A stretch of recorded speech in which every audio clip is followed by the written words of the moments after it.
don't know about the other, like, concealer, and this is my first time using this in a while. Like, I have been using this, but,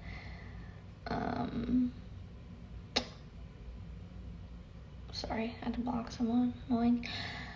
But yeah. This one's definitely better, the Shape Tape. Iconic.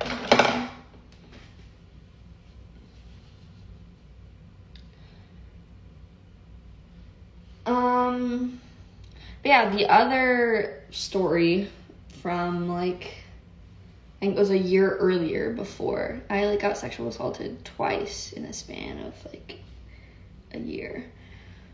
Which is so messed up. I was only 13. So bad. Which, like, for a long time, I was just like, oh yeah, like, that didn't really have any, like, effect on me, like, long term, like, it's whatever. And then when I went to trauma therapy, I realized, wait, that actually really messed me up and set a horrible foundation for, like, the rest of my life. Yeah, the other one, like, it's been really hard for me to let go of the shame around that one and, like, the self-blame, because it's one of those situations where a lot of people would hear the story and, like, the lines are kind of blurred, you know, because I said no multiple times.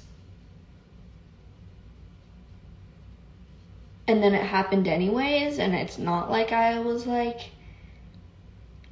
screaming, fighting, pushing him away. I just kind of froze. And, you know, I just didn't really know. For a long time, I was just like, I should have stopped it. I should have tried harder to stop it. Like, it's my fault. Like, it's my fault that happened. And yeah.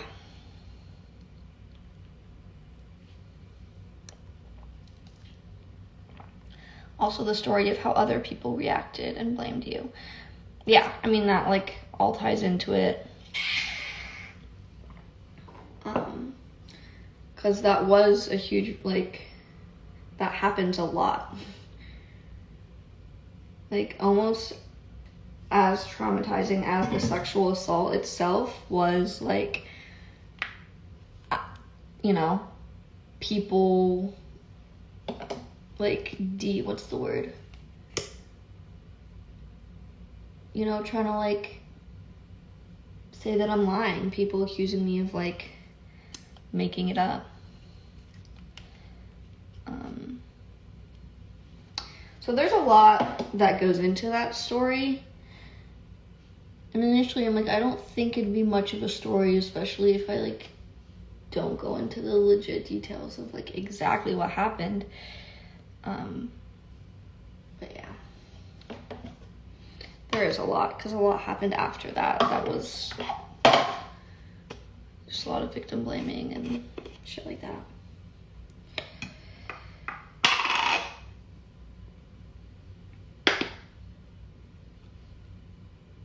I haven't done my makeup in, well, it hasn't been that long, but I got new makeup. I love doing my makeup after, like, going to Ulta, getting some new stuff.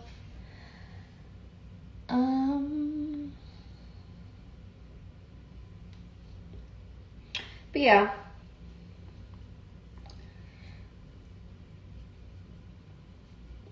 I know that one would probably help people the most and have the most impact. I just don't know if I'm, like, ready for that today. That's a lot. Are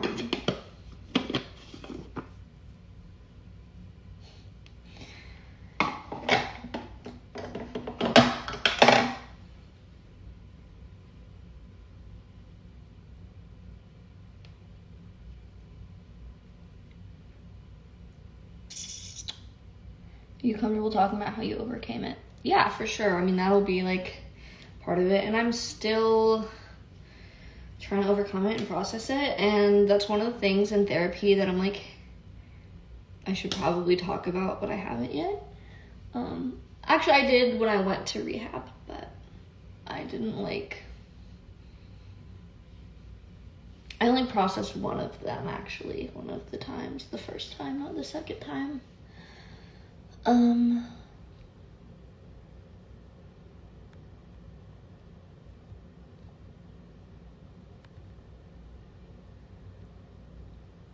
Where'd you go last night? Your live ended abruptly. Anytime I get a phone call while I'm live, the audio just completely gives out and stops working, and I have to start a new live. And so Addie called me, and I was like, bruh, I would have just continued going live, but I was like, I'd have to start a whole new live. And Addie called me, I'll just answer her call. And then I just talked to Addie for the rest of the night, and then I went to bed. So yeah. I would have at least said goodbye if the audio would have worked.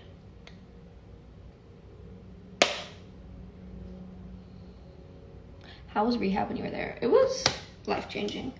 I actually, on my Snapchat, a year ago today, was I got my phone for the first time being in rehab. And yeah, I posted a little Snapchat story, and I was like, in rehab, hee. It's a big blush brush, it really is. I have this brush, which I feel would probably be a better blush brush. I don't know. Itch. That's my new brush from Ulta. But yeah, a year ago today, I was in rehab. I think it was the 27th that my first day there. Really, really, really not looking forward to next month for my, on Snapchat. If you have Snapchat, it tells you, a year ago today, and it shows you the snap from that.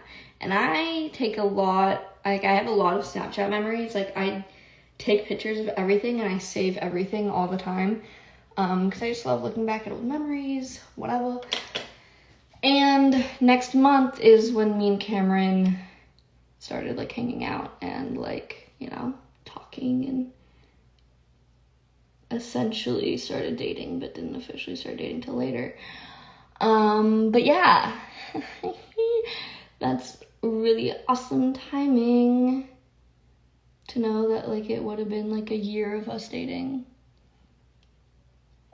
That's not cool. And then it's gonna be that, it's just gonna be memories with him for the next 8 months. And then I'll get a 4-month break, and then it'll come back. So I might just go and delete all my memories with him, 'cause I don't want to see that. And literally every day it was 5 whole ass memories. So yeah. Name. What the hell? I don't even know how that happened. Literally what? And now my spoolies. Oh wow. But yeah, I have no reason to keep those memories. Literally none. Not serving me.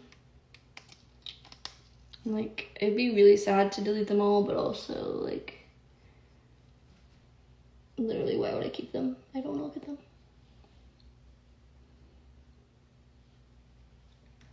I honestly don't think I have the balls to delete them now. Because that part of my life and that relationship is very fond to me and always will be. And one day I don't think I'll feel as, sad to see it. More just kind of oh, that was a cute little moment for us, even though we're going down different paths now. Do you think you and Camryn can ever come back together?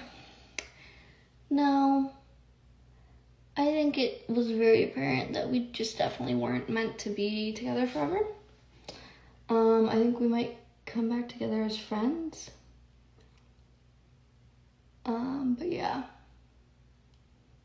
Honestly, like, I don't want that. I would not want to date him again.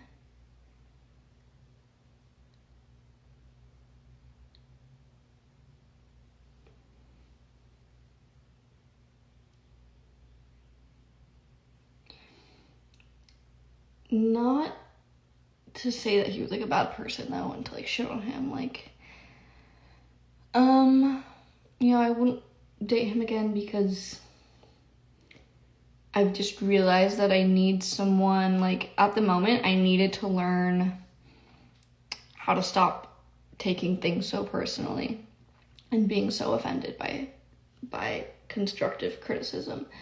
And, he's someone who, like, is blunt, is really, really blunt, and will point things out. And at the time, I really needed that because, like, I needed to learn that lesson. And it was kind of like exposure therapy of, like, dating someone who is going to correct me a lot and, point out things that a lot of other people wouldn't point out. And that in my previous relationships, people were afraid to, like, point things out and give constructive criticism. So, like, it was good for me to experience a relationship with somebody like that who isn't afraid to say how they feel and, criticize. But also, I think in the long term, I need to be with somebody who is a bit more... I'm really tired of that breaking. Is a bit more sensitive to me and my feelings and, like, isn't as blunt. Like, I think a healthy balance between someone who's, like, afraid to confront me about something and somebody who is not afraid at all to confront me about something and will literally criticize everything, even if it's not something that, like, necessarily is harming anyone or needs to be criticized. Because my thing is always, like, if something's bothering me, like, just being around someone, being in their presence, being, like, with them a lot, you're gonna notice things about that person and their habits that bother you. And, like, I feel like there's two types of people. Someone who is gonna say, hey, that bothers me, like, could you not do that? And someone who's just gonna let it slide because it's not hurting anyone. Like, I'd rather deal with it bothering me than to make somebody else feel shitty about a certain habit that they have, or, like, a little quirk or something that makes them them that doesn't necessarily need to be corrected, and that, a lot of other people wouldn't be bothered by this thing, but, some people are. And so I'm the type of person that if something's bothering me, then that's my problem and my thing to deal with, and I just let it bother me.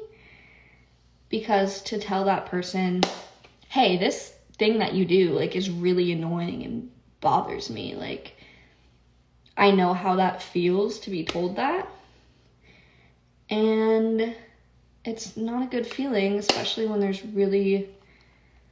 just them. It's just their problem. It's just, like, something that bothers them exclusively, but makes me feel like, I have to change this thing about myself because of that. Like, that's where a lot of, like, I don't know, I started to, like, change myself and, like, having to be super conscious of what annoyed him and, like, things like that.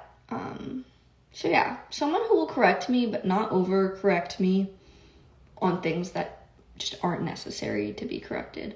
But the things that he did, like, point out and, like, you know, he was like, I feel like you could probably be better at showing gratitude and, like, being grateful when somebody helps you out.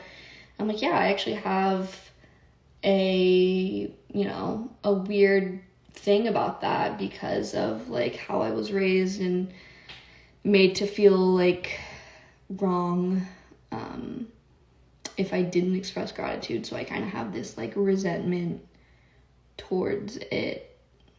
Like, if I didn't say thank you for something right away, like, I'd get, like, a condescending, like, you're welcome.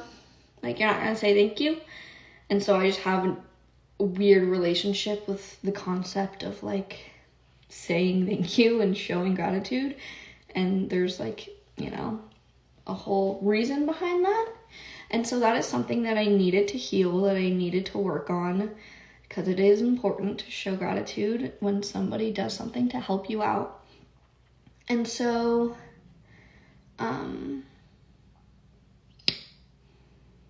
yeah, and he was always really nice about it. It's not like he was, like, a dick and said it in, like, a mean way and, like, put me down.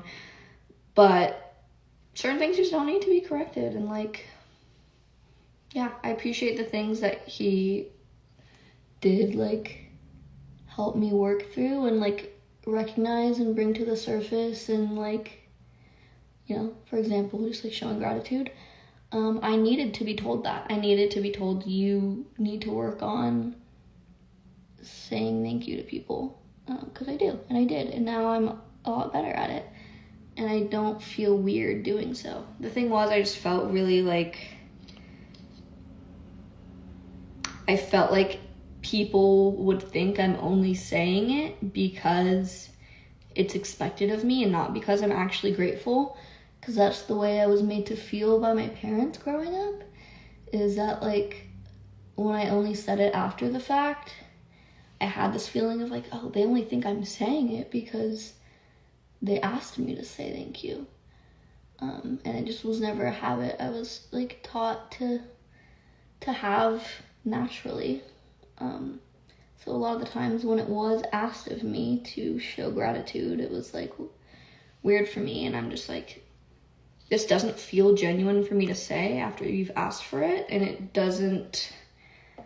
I don't feel like it comes off as genuine. So yeah, I just had, like, a weird thing about it. And like I said, I'm glad it was brought up. But other Capricorns are direct, cold, often even emotionless. That's just a part of their personality.